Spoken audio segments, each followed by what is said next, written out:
but with my supervisor we decided at the beginning I have to make a presentation about the science, why archaeology needs science. It will be like an introduction. I will try to present it in a simple way because mainly it's chemistry and again chemistry.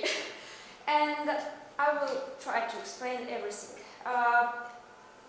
In archaeological science, probably more than 100 different techniques and methods for studying archaeological materials, organic as well as inorganic materials, and I would like to make a focus only to the three main methods. It's stable isotopes, residue analysis, and archaeobotany. Why I'm going to make a focus only to these three main methods is because my main interest is diet reconstruction. Therefore, within this program, I try to take courses related to the diet reconstruction. And the first method is stable isotopes.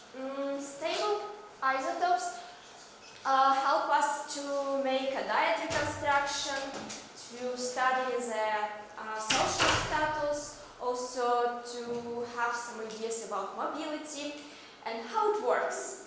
As we know, we have a carbon. It's the most widest spread, it's the most used element for the stable isotopes. We have carbon 12. It's not good. I just want to give the main concept of the stable isotopes. 12, 13, and 14. The differences between those, it's the same element, but the difference is only in neutrons. Here is the same amount of protons, 6, but neutrons amount is different. For example, in case of 12 is 6, 7, and 8. Therefore, carbon 14 is radioactive, and we are using this element for carbon dating because it declines over time. But in case of carbon 12 and carbon 13, they are stable, and we are using them for stable isotopes analysis. For the diet, mainly we use carbon and also nitrogen, because nitrogen helps us to understand about the meat consumption and about different plants. For example, we have three plants, mainly it's potato, barley, emmer, wheat, and we have C4 plants, it's millet, and also different marine food also has the same amount of nitrogen as, for example, millet, as the plant. It's one of the easiest examples, the hair analysis. Each student, when we were the first year students, we had such assignment to study our own hair.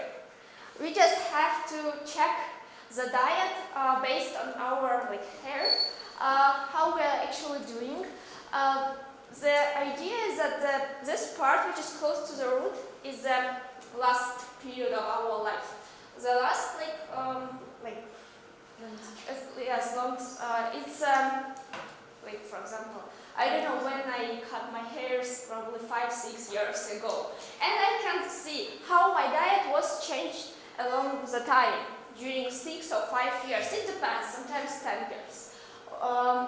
And this is example where you can see that at the beginning, it's mainly we can see that carbon is more negative. It means the person probably didn't have enough meat in his diet.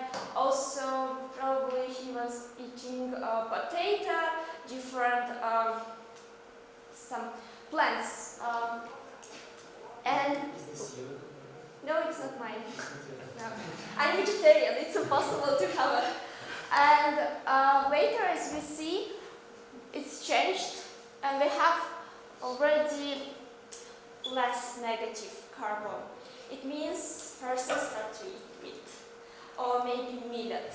It shows how diet was changed, and also it probably, in case of archaeological context, it can give us information about the social status, because, for example, we know that in some societies, in some cultures, in some civilizations, meat was quite expensive, and only elite, they could allow to eat meat, but others, they couldn't eat meat. It's just an idea how it works. And stable isotopes and mobility. In case of carbon, we have only 2 stable isotopes, but in case of oxygen, there are 3. And it's 16, 17, and 18. But mainly, we are using 16 and 18. The idea is based on the evaporation. Everything depends from the latitude and altitude and how far it's located from the sea. For example, if person was living in valley and then he migrated to the mountain, it will be interesting to study, mainly studies focused to the pastoralists, some movements, and the idea, for example, in case of carbon and nitrogen, our main focus is to the organic part of the bond. In case of oxygen, we pay attention to the inorganic. Therefore, we are mainly studying some inorganic fractions of bonds and T's. And for example, we have a lake. On this picture, you can see that oxygen is the main component of water. Because we have different oxygen 16 and 18, 18 is more heavier than oxygen 16. Therefore, oxygen 16 evaporates easier than oxygen 18. And if it's in the mountain regions, oxygen 18 can also evaporate very quickly. In case of valleys, it stays because it's a long way. And if we can find that person mainly drink water like enriched with oxygen 18, probably he lived in valley. 16 or both, maybe in mountains. But we have many references which we can also use in this case in order to understand it better. And carbon, nitrogen, and oxygen is not only like we have also sulfur and strontium. For example, as I already said, carbon, nitrogen, they are used mainly for the diet reconstruction, oxygen for the origin and climate, and sulfur and strontium also used for the origin and for diet sulfur. The next very important method in archaeological science is residue analysis. The idea of the residue, it was developed only in 1990s. It's still not, archaeologists in Central Asia, they do not practice it. Maybe there are some publications, but they are mainly done by foreigners, but not by our archaeologists. And the idea is that the organic materials in potteries, in different vessels are preserved. It's written that about 80%. Therefore, we can analyze and identify what type of food was cooked or like just stored in those vessels or potteries. It's also written that lipids are easily detected because the degradation process mainly affects to the lipids or to the oil from plant origin, like plant resources rather than from animal resources. main component of organic residue is fatty acids, and also we have related isolates, it's mono, D, and triglycerols, and as I already mentioned, that lipids are relatively resistant to the degradation.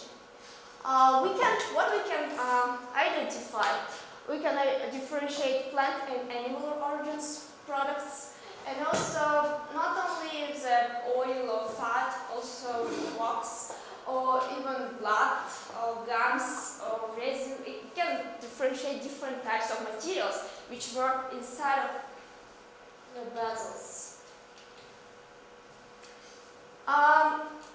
For example, how it works. Chemical residue analysis is like chemical fingerprinting. Each product has own chemical fingerprinting. Therefore, we have we know, for example, that for the land animals mainly we can find palmitic and acetic acids, and it's saturated. What is saturated and unsaturated? The idea is that saturated is without any bonds, and saturated is with double bonds in this chain. And what does it mean? It was written like oxygen, alcohol.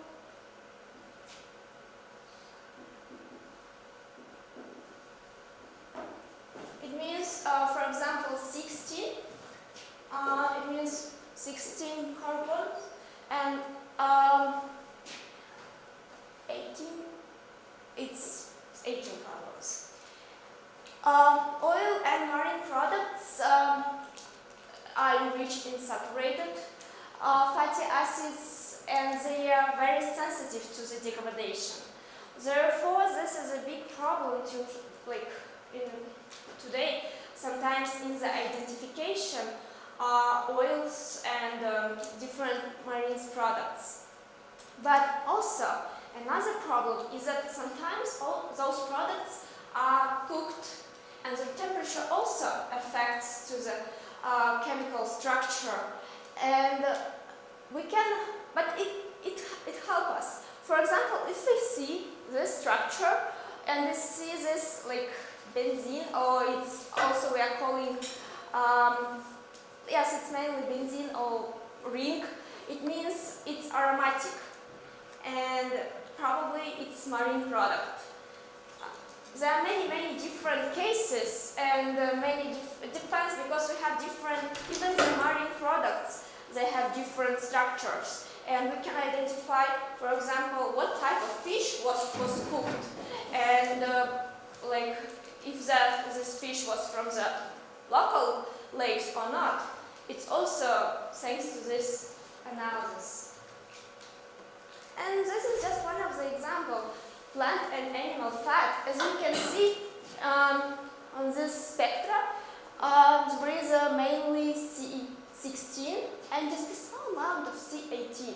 It means that it's plant or oil fish products. In case of this case, you see a very high peak of carbon 18, it's animal fat. But later we will identify what exactly is it: sheep, beef, or I don't know, maybe chicken was cooked in this pot. And archaeobotany is what I'm doing right now, and this method has different subfields.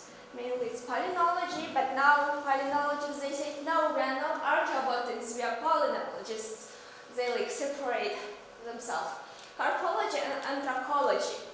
Carpology, the main focus is to the seeds and fruits, and anthracology, the main focus to the wood anatomy. If we can find a small piece of charred wood, an archaeological field, we can identify what is the species. What is the plant? Is it also it help us to understand was it local or not, because we can make an environmental reconstruction with the help of archaeobotany. And this is the example from Arslantepe, where I worked before, and you can see that we can also take some, even one seed of wheat and barley and make a stable isotope analysis in order to know about the climate. And this graph shows that, for example, in some periods it was dry period, in some periods of time it was wet period of time. And it was done with the help of just seeds and stable isotope analysis. We don't need biological analysis, what is very expensive, and mainly it requires some lakes. We have drill in order to take a core 7 meters and then try to study. It's easier just to take from archaeological site seeds from different cultural layers and try to identify and just to study about the climate. It's not only about the diet, it's not only about the interaction and of people with plants, it's also about the climate. It's about environmental reconstructions. And the next presentation is already my thesis.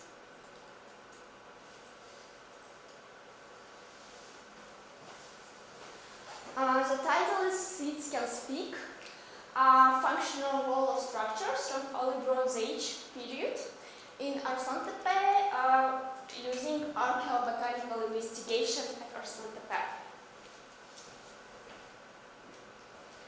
What was the purpose of this study? First of all, the purpose was using archaeobotanical remains and analysis to compare different functional roles of different buildings on the territory of Arslantepe, on the excavated area.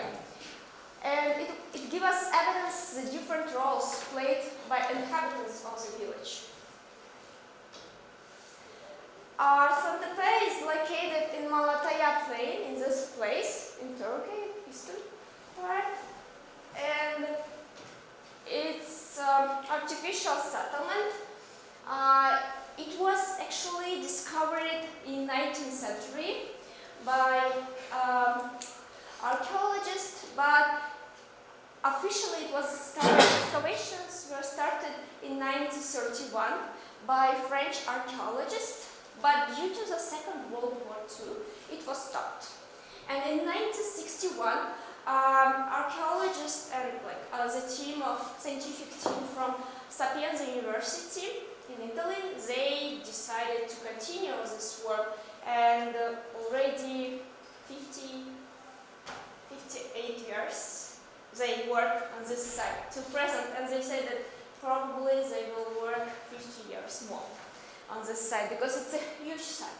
It's an amazing monument because it has a long history of occupation. As you see on this table, it was started from the late Chalcolithic, around 6 years, yes, BC, yes, 6,500 years ago, and it was occupied till Iron Age. Later, it was abandoned, and it was occupied again in late Roman period. Then already in Byzantine period it was used as a cemetery. Therefore the last layer was a cemetery. Within this, I studied 131 archaeobotanical samples. All of them were from this Early Bronze Age period. The site was, the problem is that it was every time, due to the fire, it was destroyed. Each period was destroyed by fire. And all those periods were very well studied, but this period was still not very well studied. And it was a reason when I decided to make a focus only to this period. And because I also had a certain archaeological contexts, what was a huge amount, because in some cases just 3 or 4 archaeological contexts, and it's not interesting to make a comparative analysis. But in this case, it was interesting. And all my plants were charred plant remains. We believe that fire has always negative effect, but in our case, it has a positive effect, because all plant remains were very well preserved thanks to the fire, because it was charred and it was carbonized.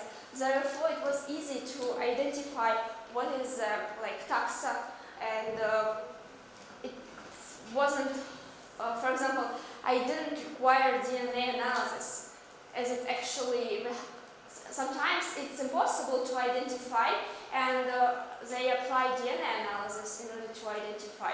But in my case, it was really easy to identify.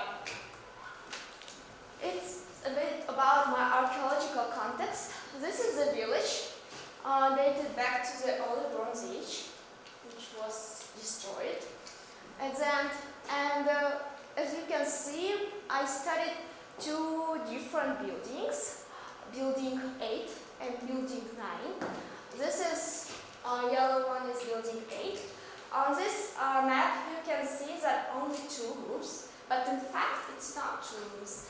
There are 3 or 4 rooms, but it has a second floor.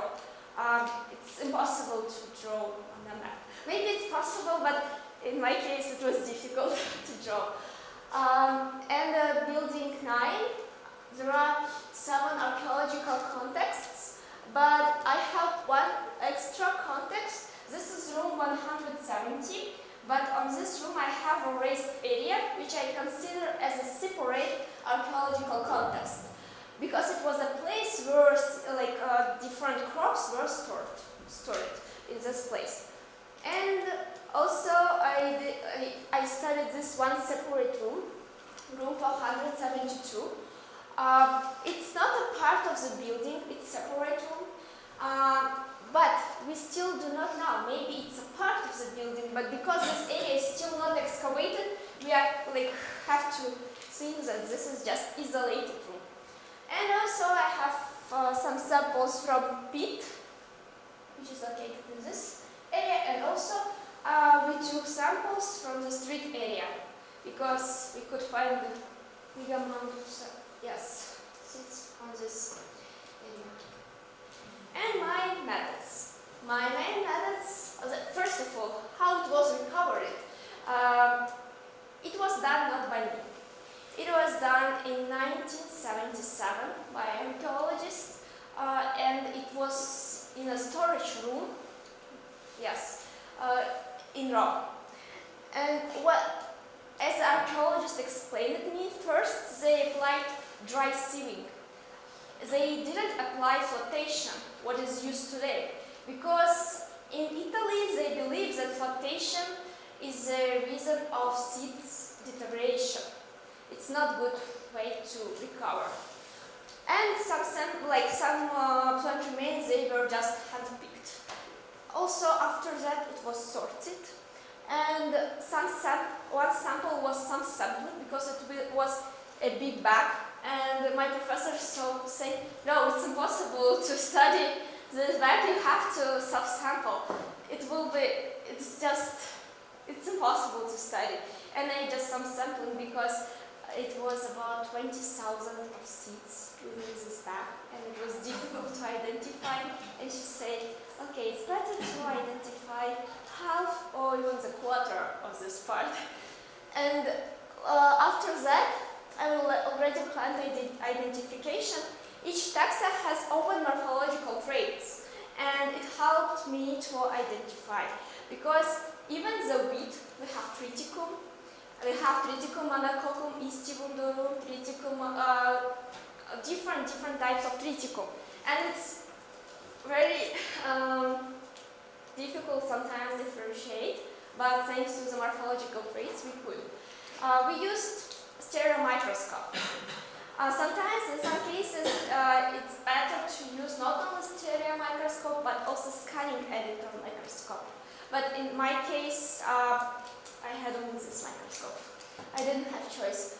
And also we used camera because it was very important to make pictures of each taxa, because even if it's science, anyway it could be subjective. And when we are making publications, we have to show, to make an illustration. It will help to the reader understand that it was really done in the best way. Maybe I can write that I found barley or emmer, but I didn't provide any evidences. Why I decided this is emmer or barley? I have to put some pictures. And then counting remains. Then I used also relative abundance and ubiquity. And also estimation was applied, because some seeds or caryopsis were destroyed or fragmented, but even the small fragments we could identify, but we didn't know how we have to calculate, and we decided just to estimate them. And this is the result of my thesis. Within the study I could identify 7 plant families and 15 taxa.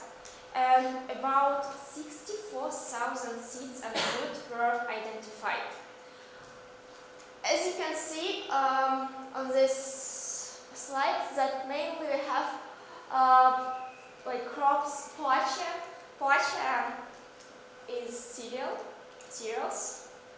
Yes, it's a family group, Malatya. It's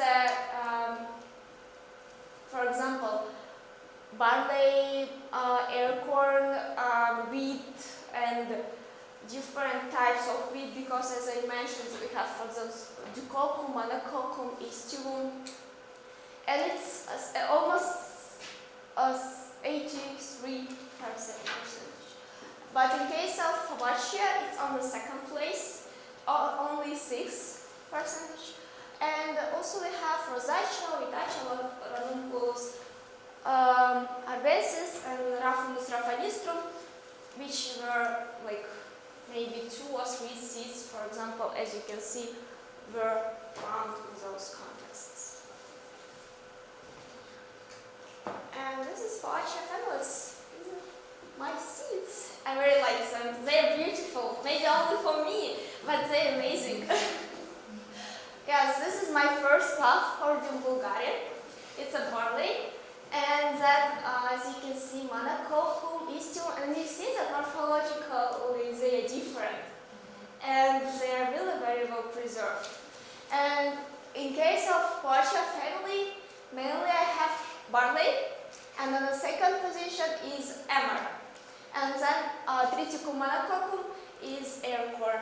In science, we have to use only Latin words, but I just say popular names of this. And Triticum aestivum, it's a bread wheat. And also, lettuce spiked forks, which are also were very important. At the beginning, I didn't pay attention to the spiked forks. I said, okay, it's not seeds, it's not caryopsis. Why should I pay my attention to the spiked forks? But when I started to read some papers, I realized, no, it's very important to consider them, because it helps us to understand how agriculture was developed in that period of time. How did they proceed? For example, if we will find big amount of spiked forks in a storage room, it means that it was not very clean, and it was not very well done. But if we have just few spiked forks for example, for 20,000 seeds, it shows they just randomly here. It was very well cleaned, and it was done in the best way. The next group is Malatya family. I don't know, maybe it's my pronunciation. Malatya, it's maybe in Italian name. It's Latin, but my pronunciation mainly Italian, because my professors every time say me Malatya, but in English it's maybe different. And as you can see, we have mainly Pisum sativum. Pisum sativum is pea, and Cichor argenteum, it's chickpea. And also we have lens culinaris, lentils. Could you imagine in the early Bronze Age they already cultivated all those plants? And they're also very beautiful. And others which are less important, but we have to pay our attention, is a rosa species. The problem is that in some cases it was difficult to identify what exactly the taxa. We just could identify the family, and it was, for example, in case of Rosacea family. And we have Vitis vinifera. Vitis vinifera is a grape. We also have Raphanus raphanistrum, Gallium, and Ranunculus arvensis. They are considered as a wild, plants. They were not cultivated.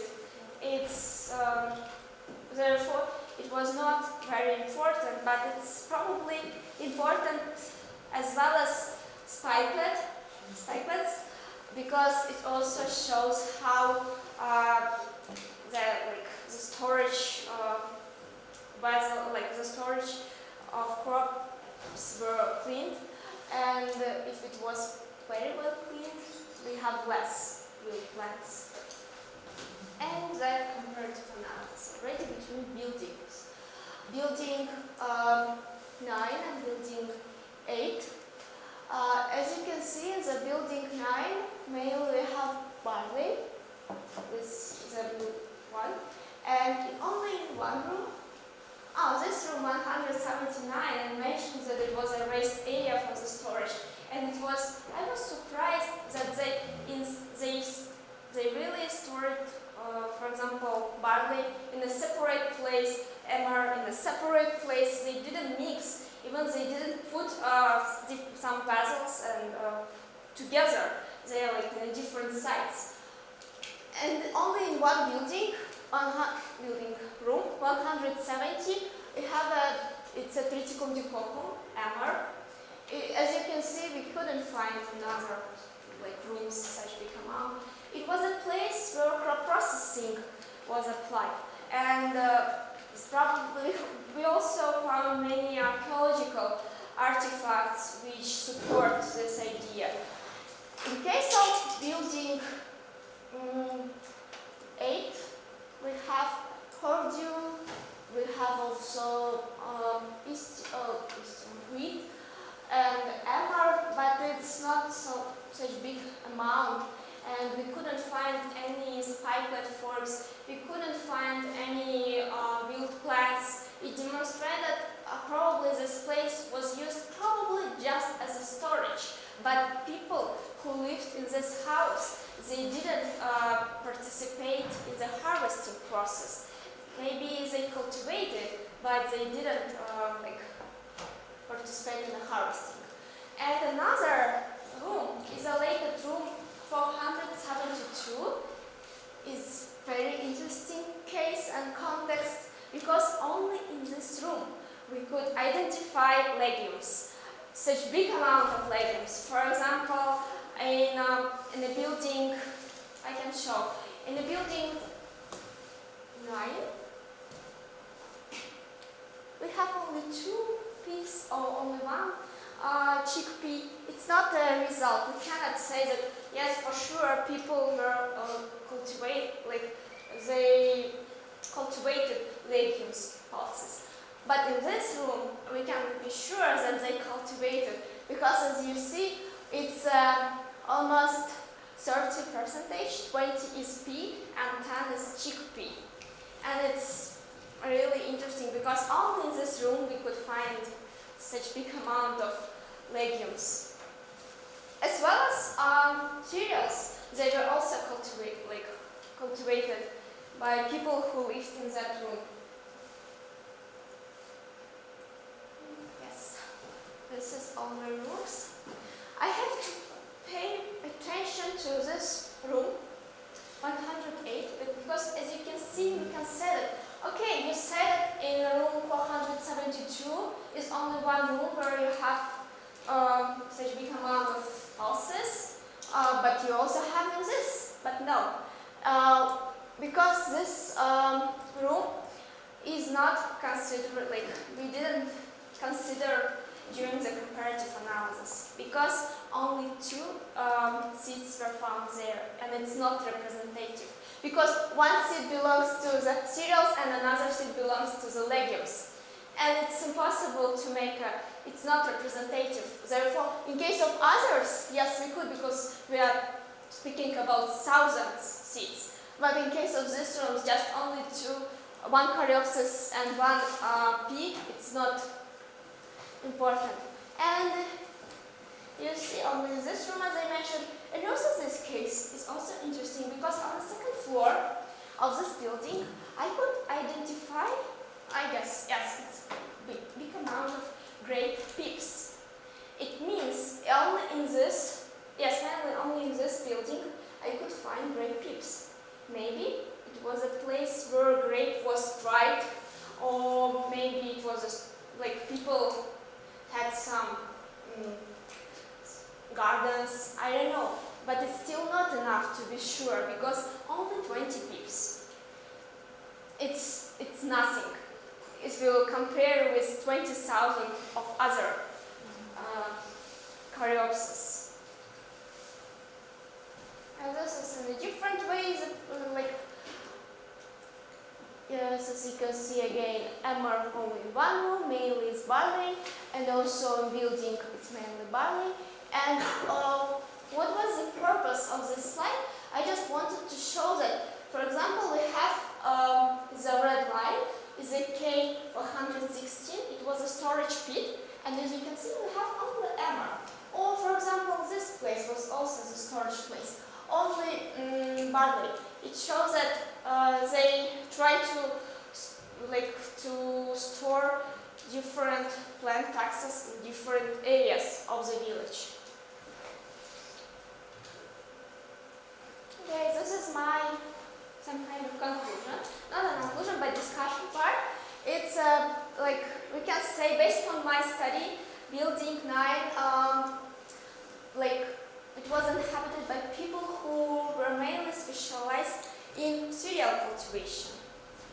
In Building VIII, it was not the place where crop processing of cereals, grains had been practiced. But in case of room 472, cereals as well as legumes were cultivated by people inhabiting this room or area.